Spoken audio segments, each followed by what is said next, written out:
Officer, Hey, step away from the car right now. Hands where I can see him. I'm just trying to get it open. Sure it is. Turn around. Under arrest for grand theft. Nope. No. Officer Neil Prescott was sitting in his patrol car when he saw Reggie Lawson, a black man, walking confidently toward a Rolls-Royce Ghost on a Wednesday afternoon, and his racist brain immediately decided that what he was watching was a black man about to steal an expensive car. When Lawson reached the vehicle, instead of opening it right away, he struggled because his key fob battery had just died and the car wasn't responding.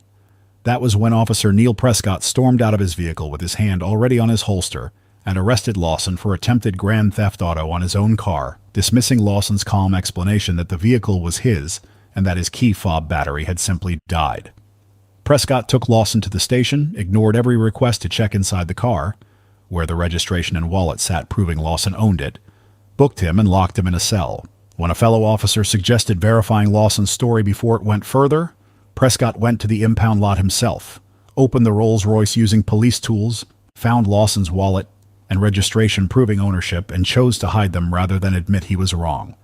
But what Prescott didn't know was that his captain had arranged the entire situation as a controlled test after months of racial profiling complaints against him, and that a planted camera inside the car had captured his evidence tampering in perfect detail. Before we go further, what city or country are you watching from? Drop it in the comments. We love seeing where you're tuning in from. If you believe driving an expensive car while black isn't a crime and shouldn't be treated as suspicious, then like this video and subscribe. Reggie Lawson walked out of a 3-story office building in the financial district at 2:45 on a Wednesday afternoon, loosening the top button of his shirt as he stepped into the afternoon sun. At 39 years old, Lawson had spent 12 years on the police force, the last 4 working as an undercover detective in the 3rd District. He was dressed casually but neatly, clean dark jeans, a pressed button-down shirt with the sleeves rolled to his elbows, and fresh white sneakers. He looked like any other professional finishing up a midday meeting, which was exactly the point. He'd just spent 2 hours in a meeting with his captain finalizing the details of an operation that neither man could discuss openly, and now he was heading back to his car to wrap up the day. Lawson walked down the sidewalk with the relaxed confidence of someone who knew where he was going and had no reason to be nervous. His Rolls-Royce Ghost was parked at the curb about 30 meters ahead, a midnight black beauty that he'd saved for over 3 years to purchase. It was his one major personal indulgence, bought with his own money after closing a career-defining case that earned him a significant commendation. He was proud of that car. Not in a showy way, but in the way a man is proud of something he worked hard to earn. He reached into his pocket as he approached the car and pulled out his key fob, pointing it at the Ghost and pressing the unlock button as he walked the last few steps toward the driver's door. Nothing happened. Lawson pressed the button again, closer this time, pointing the fob directly at the car. The door didn't respond.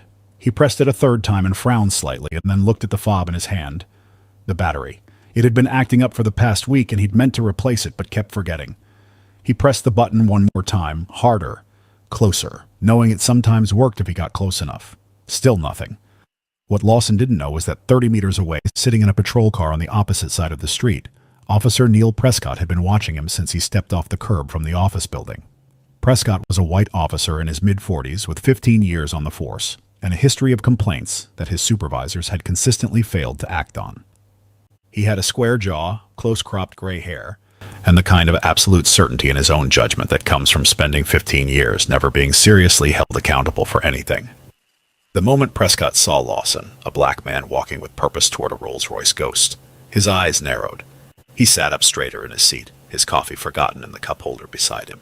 In Prescott's 15 years of policing, his racist worldview had calcified it to something he considered instinct. He called it reading the street. What it actually was racial profiling dressed up in professional language. And right now, every alarm in his prejudiced mind was firing. Prescott watched Lawson reach the car and press the key fob. Watch the car not respond. Watch Lawson press it again and again. And what Prescott saw was not a man frustrated by a dead battery. What Prescott saw was a black man failing to break into an expensive car. His mind had already written the story before a single fact had been established. The conclusion came first. A black man trying to steal a Rolls-Royce. Everything else was just detail. Prescott put his coffee down, opened his patrol car door, and stepped out onto the street. His right hand dropped to his holster as he crossed the road with long, deliberate strides. Lawson had his back turned, still working the key fob, pressing it from different angles, trying to coax enough power from the dying battery to unlock the door. Step away from the vehicle. Prescott's voice cut through the afternoon air like a blade. Step away right now. Hands where I can see them. Lawson spun around and immediately saw the officer with his hand on his holster, face rigid with authority, walking toward him like he'd already made every decision that needed to be made. Lawson's detective brain processed the situation in about 2 seconds flat. He knew exactly what was happening and exactly why. He raised both hands slowly, his key fob visible in his right hand, and kept his voice completely calm. Officer, there's no problem here. This is my car. My key fob battery just died. That's all this is. Prescott didn't slow down. Sure it is. You got ID? My ID is in my wallet, which is inside the car, Lawson said, his voice measured and clear. If you let me get into the car, I can show you everything. My wallet, my driver's license, and the registration. This car belongs to me. Prescott stopped about 4 feet away and looked at Lawson the way a man looks at something he's already decided is worthless. You're telling me your ID is inside the car you were just trying to break into? I wasn't breaking in, Lawson said, keeping every trace of frustration out of his voice. I was trying to unlock my own car with my key fob. The battery is dead. That's the only issue here. Everything that proves this car is mine is sitting right inside it. Prescott's expression didn't shift by a single degree. And I'm supposed to believe a black man owns a Rolls-Royce Ghost. He said it flatly, not even as a question, just as a statement of what he considered to be obvious absurdity.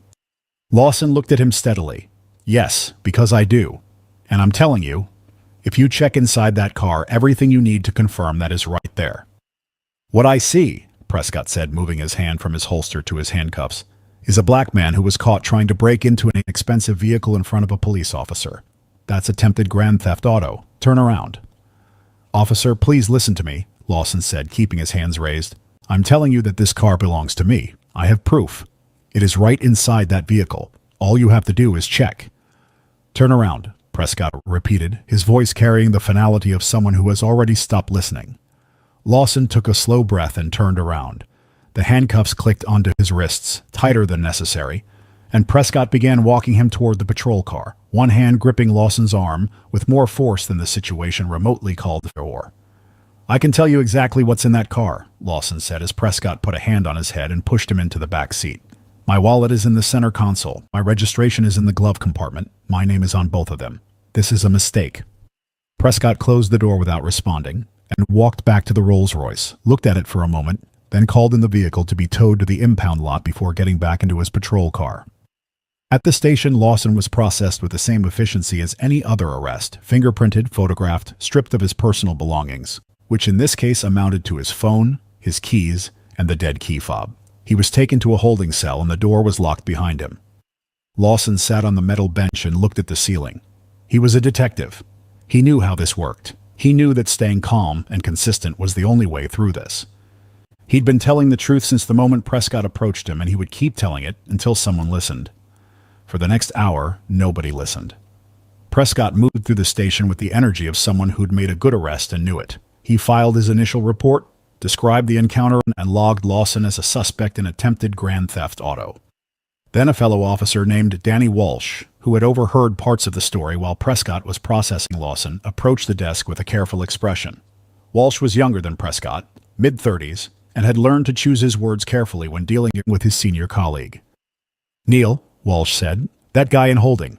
He kept saying his registration is in the car. The car's at impound now. It might be worth running the plates or checking inside before we go much further with this. Prescott looked at Walsh with the patient contempt of someone who considers themselves superior. Walsh, I arrested that man in the act. I watched him trying to break in. I don't need to check the car to know what I saw. I know, but I know a criminal when I see one, Prescott said, cutting him off. And what I saw was a criminal. The car is evidence. We'll process it properly. Walsh opened his mouth, then closed it. He'd pushed as far as he was willing to push against a 15-year veteran. He went back to his desk. Prescott sat back in his chair for a moment, then stood up. He wasn't going to check the car because Walsh suggested it. He was going to check the car because he wanted to confirm what he already knew. He drove to the impound lot, found the Rolls-Royce Ghost in the row of recently towed vehicles, and used department tools to unlock the door. The interior of the car smelled like leather and cologne. Clean, well-maintained, personal. Prescott leaned across to the center console and opened it. Lawson's wallet was right there, exactly where he'd said it would be. Prescott picked it up and opened it. Driver's license, credit cards, cash. All in the name of Reggie Lawson, with a home address in the city. Prescott then reached across to the glove compartment and opened it. The registration was folded neatly inside. He unfolded it and read it. Rolls-Royce Ghost. Registered owner, Reggie Lawson. The same name on the driver's license. The same man sitting in a cell at the station. Prescott sat in the driver's seat of the Rolls-Royce and stared at the registration in his hands for a long moment. The interior was quiet. The afternoon light came through the tinted windows at an angle, illuminating the document clearly. There was no ambiguity here. The car belonged to Lawson. He had arrested an innocent man. And then Prescott folded the registration back up, put it in his jacket pocket along with the wallet, and got out of the car. He drove back to the station and told the desk officer he hadn't found anything useful in the vehicle. He went back to his report and continued building a case against the man he now knew with absolute certainty was innocent. What Prescott didn't know was that mounted discreetly behind the rearview mirror of the Rolls-Royce Ghost was a small camera, no larger than a thumb, planted there before Lawson had even arrived at the financial district that morning. The camera had recorded every second of Prescott opening the wallet, reading the registration, folding it back up, and sliding it into his pocket. 20 minutes later, Prescott was called to the captain's office. He walked down the hallway, straightening his uniform, a small, satisfied expression on his face, expecting what he usually got after a solid arrest. Acknowledgement, maybe a few words of praise from Captain James Morrison, who had always seemed to appreciate decisive action in the field. Prescott knocked twice on the captain's office door and opened it. Captain Morrison was sitting behind his desk with the calm, unreadable expression of a man who has already made every decision that needs to be made. He looked up when Prescott entered but said nothing, and standing to the right of the captain's desk, dressed in clean dark jeans and a pressed shirt, with a detective's badge hanging around his neck like a statement, was Reggie Lawson. Prescott stopped walking. His hand was still on the door handle. The satisfied expression evaporated from his face completely, and what replaced it was something between confusion and the first cold wave of understanding that everything was about to collapse. "Captain," Prescott said carefully, "what's going on?" Captain Morrison gestured to the chair in front of his desk. "Sit down, Officer Prescott. We need to talk." Prescott sat down slowly in the chair in front of Captain Morrison's desk, his eyes moving between the captain and Reggie Lawson, trying to make sense of what he was seeing. Lawson stood to the right of the desk, looking completely composed, his detective's badge hanging clearly around his neck, his expression showing nothing but calm certainty. The same man Prescott had handcuffed at a Rolls-Royce 3 hours ago was now standing in his captain's office as a free man with a badge. Captain Morrison leaned forward and clasped his hands on the desk. "Officer Prescott, I want you to meet Detective Reggie Lawson from the 3rd District. He's been working with me directly for the past 2 weeks." Prescott's jaw tightened, but he said nothing yet. His mind was racing through every possible exit from this situation and finding none. "For the past several months," Morrison continued, his voice calm and deliberate, "I have been receiving complaints from residents in your patrol area. Multiple complaints, all of them saying the same thing, that you have been stopping, detaining, and harassing black residents without cause. I needed to know if those complaints were true, so I asked Detective Lawson to help me find out." Prescott shifted in his chair. "Captain, with respect, that man was trying to break into a vehicle. I witnessed it myself. I made a legitimate arrest based on what I observed." Morrison looked at him steadily. "You watched a man try to unlock his own car with a key fob whose battery had died, and you concluded he was stealing it." "He was acting suspicious," Prescott said. "A black man approaching a Rolls-Royce, struggling to get in." "A man," Morrison interrupted firmly. "A man approaching his own car. The color of his skin is not probable cause, Officer Prescott. But let's move past the arrest because that's not actually the worst thing you did today." Prescott went very still. Morrison continued. "After you booked Detective Lawson and threw him in a cell, you went to the impound lot to check the vehicle. Isn't that right?" "I checked the car," Prescott said carefully. "I didn't find anything relevant to confirm his story." Lawson spoke for the first time since Prescott had entered the room. His voice was quiet and even. "You found my wallet in the center console. You found my registration in the glove compartment. You read both of them. You sat in the driver's seat of my car holding proof that I owned it, and then you put everything in your jacket pocket and drove back here and told your colleagues you found nothing." Prescott's face stayed rigid, but his eyes shifted slightly. "That's not what happened." Morrison reached forward and pressed a single button on his laptop. The screen turned toward Prescott and began playing footage from inside the Rolls-Royce Ghost. The camera angle was from behind the rearview mirror, looking directly into the interior of the car. The footage was clear and sharp. It showed Prescott leaning across to the center console, opening it, picking up the wallet, opening the wallet, reading the license, then reaching to the glove compartment, removing the registration, unfolding it, reading it, then sitting quietly for a moment before folding the registration, placing it with the wallet, and sliding both into his jacket pocket, then getting out of the car. The office was completely silent as the footage played. Prescott watched himself on the screen and said nothing because there was nothing left to say. Morrison closed the laptop. That camera was planted inside the vehicle before Detective Lawson arrived at the financial district this morning. We recorded everything. Morrison's voice dropped to something colder. You didn't make a mistake today, Officer Prescott. You made a choice. You arrested a man because he was black and driving an expensive car. Then you went to the impound lot, found proof that you were wrong, and chose to hide it rather than admit it. That is not a mistake. That is evidence tampering. That is filing a false report. That is a criminal act committed by a police officer who was supposed to uphold the law. Prescott tried one more time. Captain, I genuinely did not see anything in that car that confirmed. Stop, Morrison said quietly. The single word carried enough weight to end the sentence completely. I just showed you the footage. I watched you read that registration with my own eyes. Do not sit in my office and lie to my face after what I just played for you. Prescott closed his mouth. Morrison stood up slowly and straightened his uniform. When he spoke again, his voice was final and absolute. Officer Neil Prescott, you are terminated from this department effective immediately. You will surrender your badge and your service weapon right now and place them on this desk. Your pension is under review pending criminal charges. You will be escorted from this building by officers who are not your colleagues and who have been briefed on what you did today. Prescott sat frozen in the chair. 15 years on the force. His pension, his career, everything he'd built was sitting in a pile of rubble that he had constructed himself with his own racism and dishonesty. Badge and gun, Morrison said. On the desk, now. Prescott unpinned his badge with the hands that were not entirely steady and placed it on the desk. He unholstered his service weapon, cleared it properly out of trained habit, and placed it beside the badge. Both sat on the captain's desk, looking impossibly final. Lawson reached into his jacket and produced a pair of handcuffs. He stepped forward and looked at Prescott directly, his expression showing no satisfaction, just the steady professionalism of an officer doing his job. Officer Neil Prescott, Lawson said clearly, you are under arrest for false imprisonment, evidence tampering, filing a false police report, and violation of civil rights under color of law. Stand up and put your hands behind your back. Prescott stood up slowly. He looked at Lawson for a long moment, the man he'd handcuffed at a Rolls-Royce 3 hours ago for the crime of being black and owning an expensive car, and then turned around and put his hands behind his back.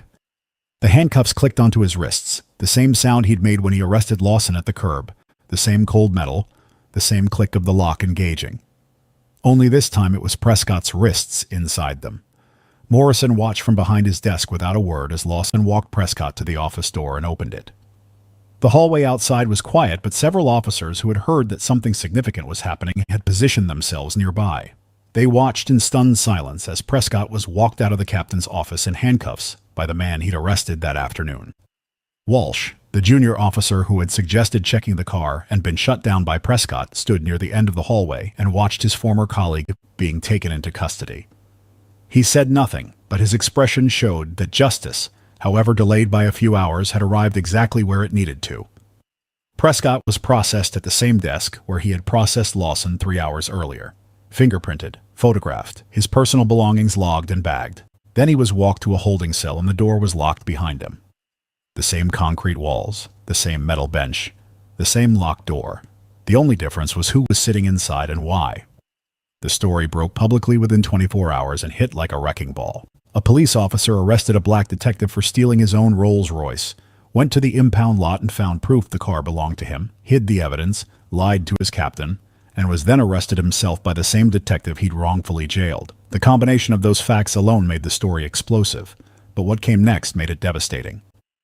Captain Morrison held a press conference the following morning and released a carefully measured statement confirming the details of the operation and Prescott's termination and arrest. He was deliberate and precise, saying only what was confirmed and nothing beyond it. But the footage from inside the Rolls-Royce Ghost was subpoenaed as part of the criminal case, and within days it leaked to the media. The footage went everywhere. Every major news network played it. The clip of Prescott sitting in the driver's seat of Lawson's car, reading the registration, folding it back up, and sliding it into his jacket pocket became one of the most viewed pieces of police misconduct footage in the country's recent history. People watched it and watched it again because it showed something beyond racial profiling. It showed a police officer making a cold, deliberate decision to cover up his own racism rather than admit he was wrong. It was 47 seconds of footage that destroyed every possible defense Prescott could have offered.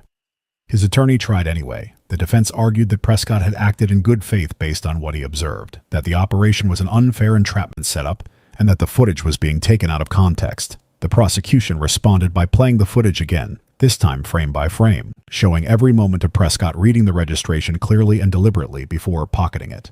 There was no context that changed what the footage showed. A man read a document that proved he was wrong and chose to hide it. That was the beginning and end of the defense. Internal Affairs opened a full review of Prescott's 15-year career, and what they found was a history that should have ended his employment years earlier. 34 complaints had been filed against him during his career. 29 of them came from Black or Hispanic residents. 18 were excessive force complaints, 16 from minorities. 12 were wrongful detention complaints, 11 from minorities. Every single complaint had been investigated and dismissed or resolved with nothing more than a written note in his file that was never seriously acted upon. 6 of those dismissed complaints came from people who had been detained or arrested by Prescott in situations that looked remarkably similar to what he'd done to Lawson. Black men and women stopped near expensive cars or in affluent areas, treated as automatic suspects, questioned aggressively, and in 3 cases arrested without adequate cause. 2 of those arrests had been dismissed by prosecutors who determined there was insufficient evidence to proceed. Prescott had faced no consequences for either of them. The people who had filed those dismissed complaints were contacted by investigators, and several agreed to give new statements. A black doctor who had been stopped and aggressively questioned while sitting in his own BMW outside his own home. A black business owner detained for 20 minutes while Prescott searched his vehicle without consent after seeing him park an expensive car on a street Prescott apparently decided he didn't belong on. A black college professor stopped 3 times in 6 months while driving through a neighborhood that Prescott patrolled, each time questioned about where she was going and why she was in that area. All of them had filed complaints. All of them had been told their complaints were unsubstantiated. All of them had moved on because they had no choice. Lawson's case gave their experiences weight and documentation they'd never had before. The criminal case against Prescott was built with the kind of precision that left no room for escape. The prosecution had the impound footage showing evidence tampering. They had the false police report Prescott filed claiming he found nothing in the vehicle. They had Lawson's testimony detailing every racist comment Prescott made during the arrest. They had Walsh's testimony confirming that Prescott had shut down a reasonable suggestion to verify Lawson's story before booking him. They had 34 complaints showing a pattern. And they had 47 seconds of footage that showed exactly who Neil Prescott was when he thought nobody was watching. Prescott's deposition was a study in a man running out a road. His attorney had coached him carefully, but there were questions that had no good answers. When the prosecutor asked him why he hadn't simply looked through the car window before arresting Lawson to see if there was any identification visible inside, Prescott had no answer. When asked why he found a man struggling with a key fob more suspicious than a man simply standing next to a car, he had no answer. When asked to explain what specifically made him conclude that Lawson was stealing the car rather than experiencing a technical malfunction, Prescott eventually said that Lawson just didn't look like someone who would own that kind of vehicle. The prosecutor let that answer sit in the room for a full 10 seconds before asking the next question. And what does someone who owns a Rolls-Royce look like, Officer Prescott? Prescott didn't answer. His attorney intervened. But the damage was permanent and on the record.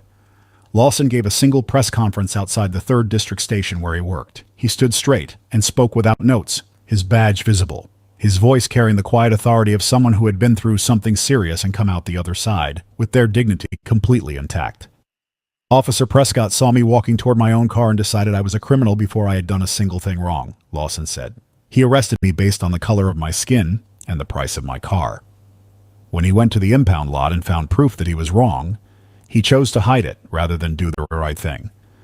That choice tells you everything you need to know about the kind of officer he was and the kind of thinking that drove every decision he made for 15 years on this force. Lawson paused, and his voice hardened to something cold and final. 34 people filed complaints against this officer. 29 of them were Black or Hispanic. Every complaint was dismissed. Every one of those people deserved better than what they got, and this department failed them repeatedly. I was fortunate enough to be in a position where the truth could be proven without question. Most people aren't that fortunate. That has to change." He stepped away from the microphone and took no questions. Prescott watched the press conference from a holding facility where he was awaiting trial, knowing that Lawson had just said in 2 minutes what his entire 15-year career had spent actively working against. Justice. Plain and simple and completely out of his reach. Neil Prescott's criminal trial began 5 months after his arrest and lasted 3 weeks. The prosecution presented a case so airtight that the defense spent most of its time trying to minimize damage rather than actually defend the charges. The impound footage was played for the jury in full and then played again frame by frame. Lawson testified with the precision of a man who had spent 12 years observing and documenting human behavior professionally, recounting every racist comment Prescott made during the arrest with exact detail and zero embellishment. Walsh testified about suggesting they verify the car ownership and being shut down by Prescott. The 6 other victims who had filed dismissed complaints testified about their own experiences with Prescott, building a picture of 15 years of systematic racial targeting that the department had repeatedly failed to address. The defense argued that the entire operation was entrapment and that Prescott had been set up to fail by his own department. The prosecution responded simply by playing the impound footage one final time and asking the jury a single question: was finding proof of innocence and choosing to hide it in your jacket pocket a setup, or was it a choice? The jury deliberated for 11 hours and returned guilty verdicts on all 5 counts: false imprisonment, evidence tampering, filing a false police report, deprivation of rights under color of law, and misconduct in office. At sentencing, the judge reviewed Prescott's 34 complaint history, the 6 other victims who had been failed by dismissed complaints, the deliberate evidence tampering caught on camera, and the false report filed to cover it up. The judge looked at Prescott directly before delivering the sentence and said, "You did not make a mistake. You made a series of calculated decisions rooted in racial bias and then compounded every one of them with deliberate deception. You abused the authority given to you by the public and used it as a weapon against the very people you were sworn to protect." The judge sentenced Prescott to 18 years in state prison with the possibility of parole after 14 years. At 46 years old, Prescott would be 60 years old at his earliest possible release. His pension was permanently revoked. His law enforcement certification was canceled for life. He would never wear a badge again. The police department faced immediate consequences as a result of the internal affairs review. Captain Morrison, who had handled the operation and the fallout with complete integrity, was commended by the city. However, the supervisors who had dismissed 34 complaints against Prescott over 15 years were not treated as kindly. 3 senior supervisors who had signed off on complaint dismissals without adequate investigation were formally disciplined. 2 were demoted. 1 was forced into early retirement. The department implemented mandatory independent review of all racial profiling complaints, removing the ability of individual supervisors to dismiss complaints without oversight.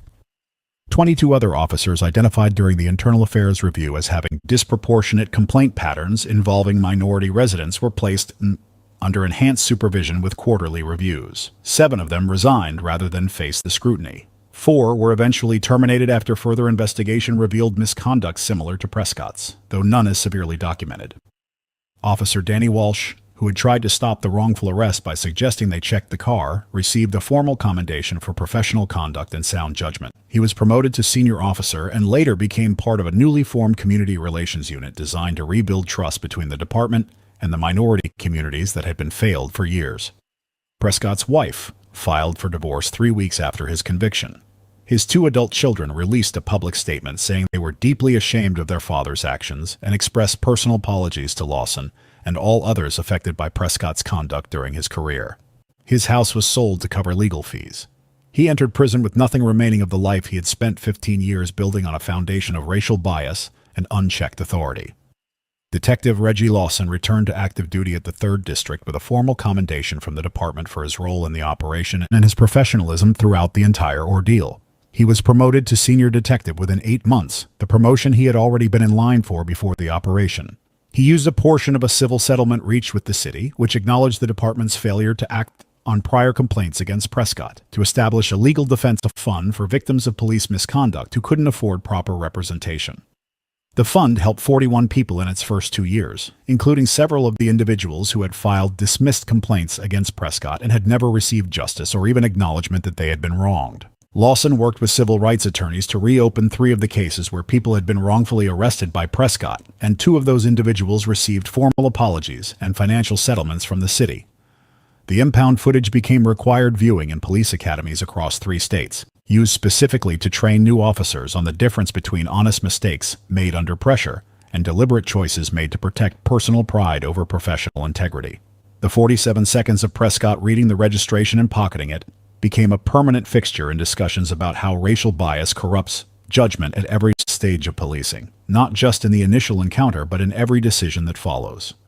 5 years after his arrest, Reggie Lawson was promoted to lieutenant detective, heading his own unit focused on complex undercover operations.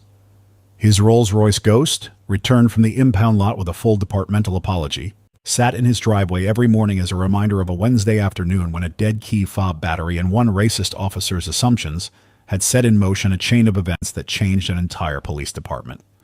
Neil Prescott was still in prison with 9 years remaining before parole eligibility, known throughout the facility as the cop who arrested a detective for owning a car, hid the proof in his own jacket, and thought he was going to get away with it. The footage of him pocketing that registration still circulated online with millions of views, permanent and inescapable, following him into whatever future remained after his sentence was served.